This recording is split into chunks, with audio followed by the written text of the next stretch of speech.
السلام علیکم ناظرین، آج ہمارے پاس جو مہمان تشریف لائے ہیں وہ ہمارے استاد کلیت الدعوت جامعۃ الرشید میں پڑھاتے ہیں اور جن کی فراغت حیدرآباد مفتاح العلوم سے ہے، اور اس وقت استاد محترم تقابل ادیان پر پی ایچ ڈی بھی کر رہے ہیں، جو کہ انشاءاللہ آئندہ سال مکمل ہونے والی ہے۔ میں استاد جی کا بہت ہی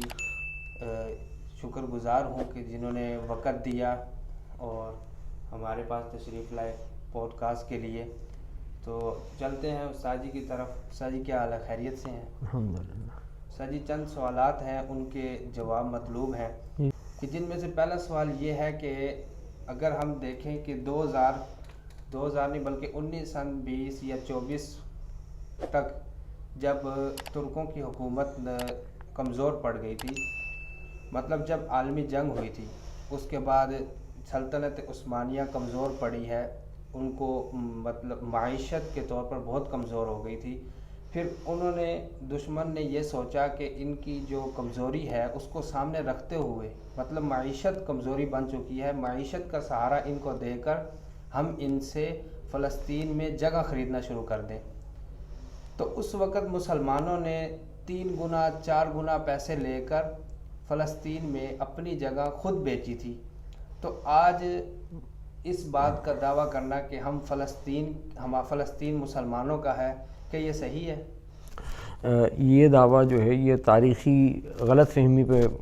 مبنی ہے، کیونکہ بہت سارے ہمارے جو مسلمان بھی ہیں ان کو بھی اس واقعے کی درست تاریخ نہیں معلوم، اور اسی بات کا جو لبرل حضرات ہیں فائدہ اٹھاتے ہیں۔ فلسطین کوئی معمولی سا کوئی سوسائٹی نہیں ہے کہ اس کے پلاٹوں بکھرے ہوں، لوگ جو ہے 1 گنا یا 10 گنا قیمت سے بیچ رہے ہوں اور امیر لوگ آ کے اس کو خرید لیں اور وہاں پہ اپنی جو ہے پراپرٹی بنا کے بیٹھ جائیں۔ فلسطین ایک ملک ہے، ایک زرخیز ملک ہے۔ ایسا نہیں ہے کہ مسلمانوں نے زمین نہیں بیچی، زمینیں بیچی ہیں، لیکن ان زمینوں کی تعداد بھی جب ہم انٹرنیٹ پہ سارے اعداد و شمار موجود ہیں، جب ہم دیکھتے ہیں تو وہ 0.5 زمینیں ہیں جو یہودیوں نے خریدی ہیں۔ اس کے بعد تو قبضہ در قبضہ کی ایک نا ختم ہونے والی تاریخ ہے۔ پھر جب صہیونی تحریک شروع ہوئی ہے، زائنزم موومنٹ، تھیوڈور ہرزل جس کا سرخیل تھا، تو اس کے نتیجے میں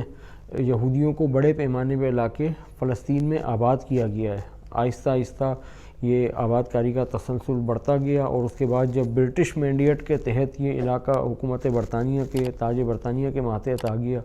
تو اس کے بعد تو یہودیوں کو یہاں پہ پرمٹ مل گیا کہ وہ جو چاہے کریں، جیسے چاہے کریں۔ تو پھر اس وقت نہیں تھا، اس وقت مطلب جو خریدی تھی انہوں نے زمین وہ تھوڑی سی تھی، ہاں 0.5% تھی وہ فلسطین کی کل زمین کا، اتنی زمین انہوں نے خریدی، اور اس کے بعد پھر یہودی آباد کاروں کو لا کے یہاں پہ آباد کرنا شروع کیا۔ چونکہ برطانوی راج کے تحت انہوں نے فرسٹ ورلڈ وار کے اندر برطانیہ کو جو ہے وہ فائنینشیل سپورٹ بھی کی تھی، اور انہوں نے فوجی معاونت بھی کی تھی اس کے ساتھ۔ تو اس وجہ سے حکومت برطانیہ کی پشت پناہی کے اندر انہوں نے جو ہے ہزاروں لاکھوں یہودیوں کو لا کے یہاں پہ آباد کیا، جس کے نتیجے میں فلسطینیوں کی آبادی جو تھی وہ ایک تو کم ہوتی گئی۔ پھر جو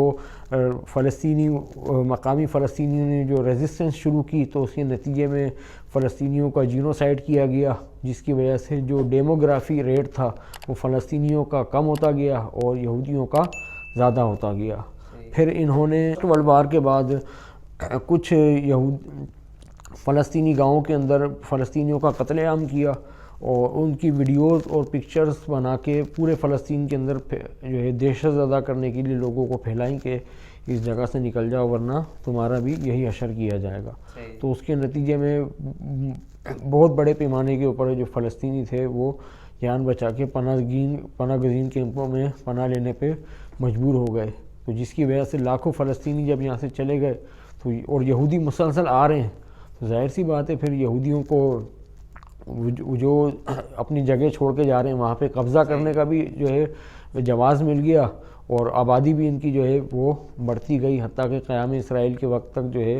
آبادی کا تناسب جو ہے 50% تو نہیں لیکن 19-20 ضرور تھا مسلمانوں۔ مطلب کہنے کہ یہ ہے کہ جو مسلمانوں نے زمینیں بیچی تھی وہ تو اتنی نہیں تھی، جی مطلب قبضہ زیادہ کیا ہے، قبضہ زیادہ کیا گیا ہے۔